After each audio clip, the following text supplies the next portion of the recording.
Well, I don't have an in-depth video for you on the Atari 400 Mini from Retro Games, and frankly, I just got this in the door maybe 30 minutes ago.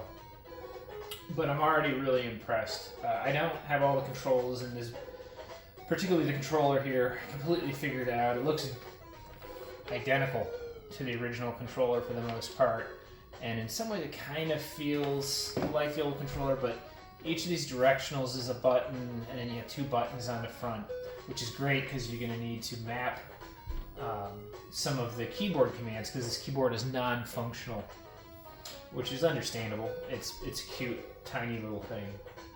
Retro Games would be great if you put out a full-size version. Maybe not of 400. I love the looks of it, but the keyboard was never great. It was actually pretty terrible. It'd be great if you did like an 800 or maybe an 800 XL. Anyway, I'm not going to do a video here. I just wanted to show one game, that being Miner 2049er, kind of playing so you can kind of get an idea of the sound and the video, how it compares. I do have pixel perfect video settings on, and I have it set for scan lines, which probably you can't pick up too well in the video, but in person it looks great. It looks just like it would on a CRT kind of, even though it's on an LCD screen. And you can kind of see the difference here. Yeah, it's a little stretched out. I gotta play with the settings still, but you get the idea. Eventually I'll get that more of a, maybe the 4:3 setting. Well, let's compare real quick while I got you guys stuck here watching me. Oh, that's not what we want. Like I said, just figuring this out. So if we want 4:3, that's what we want. Okay, let's try that. Well, yeah, that's a little more, aspect ratio is a little more to my liking anyway. I think it looks gorgeous. Let me give you a quick comparison of the audio. So let me...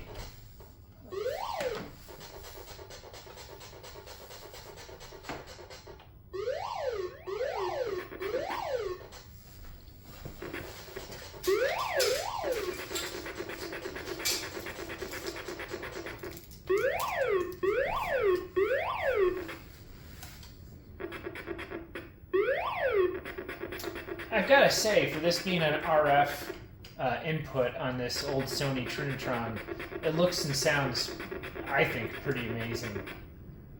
RF gets kind of a bad rap. I mean, kind of rightfully so, but if you can get a good CRT from back in, you know, the late 80s, early 90s, RF doesn't necessarily have to look terrible.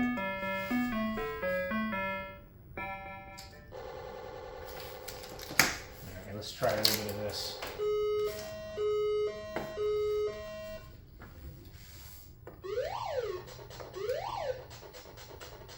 Now, I'm not great at this game. Oh, don't want to go down there.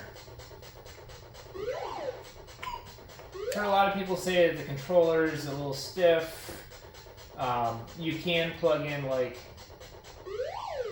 Oh, that's terrible. You can plug in like an Xbox or a PS4 wired controller, and I've heard the gameplay is much better, which is kind of understandable, I guess. Me personally, while I grew up with an Atari 2600, not the 400 per se, I've gotten to the point where I'm much more comfortable with a gamepad.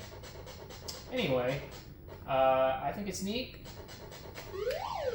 Oh, that's too far. That's a rookie mistake right there. Anyway, here you go. Atari 400 Mini playing Miner 2049er.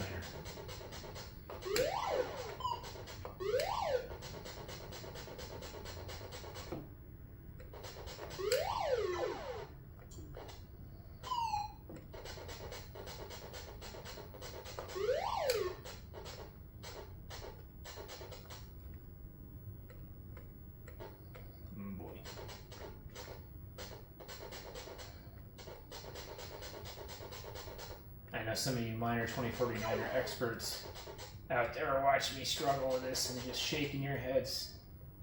I get it.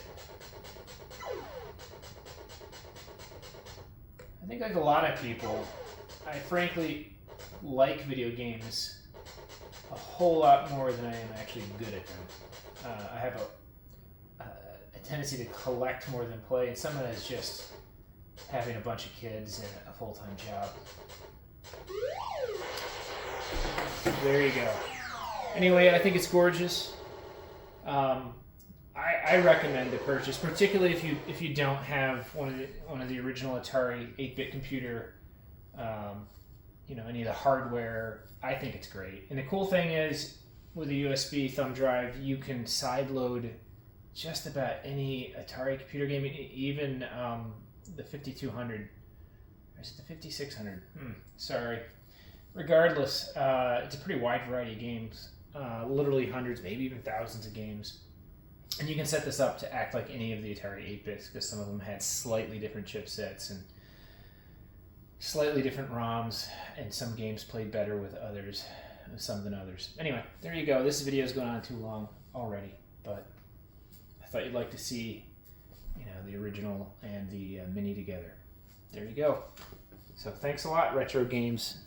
Now let's get me that Amiga Maxi. That'd be fantastic.